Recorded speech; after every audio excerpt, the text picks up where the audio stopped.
महाराष्ट्रात 288 विधानसभा मतदारसंघासाठी आज 20 नोव्हेंबर रोजी सकाळी 7 वाजल्यापासून मतदानाला सुरुवात झाली आहे। तर निवडणुकीचा निकाल हा 23 नोव्हेंबर रोजी लागणार आहे। त्यामुळे राज्यात महायुती की महाविकास आघाडी बाजी मारणार हे या दिवशी स्पष्ट होणार आहे।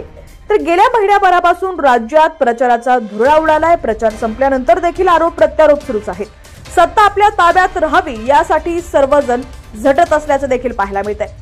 सांगोला विधानसभा मतदारसंघामध्ये तिरंगी लढत पाहायला मिळणार आहे। यामध्ये शहाजी बापू पाटील, दीपक आबा साळुंखे आणि बाबासाहेब देशमुख यांच्यात ही तिरंगी लढत पाहायला मिळणार आहे। सकाळी 7 वाजल्यापासून मतदानाला सुरुवात झालेली आहे। महायुतीचे शिवसेना शिंदे गटाचे अधिकृत उमेदवार शहाजी बापू पाटील यांनी आपल्या मतदानाचा हक्क बजावलेला आहे।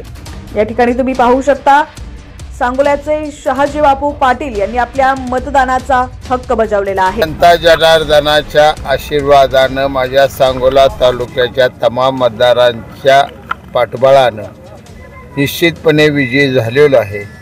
जनतेने मला मुख्यमंत्री एकनाथजी शिंदे साहेबांना पुन्हा मुख्यमंत्री करण्यासाठी आणि शिंदे साहेब, फडणवीस साहेब आणि अजितदादा यांना पुन्हा 5 वर्षासाठी काम करण्याची संधी देण्यासाठी मला निवडून दिलेला आहे।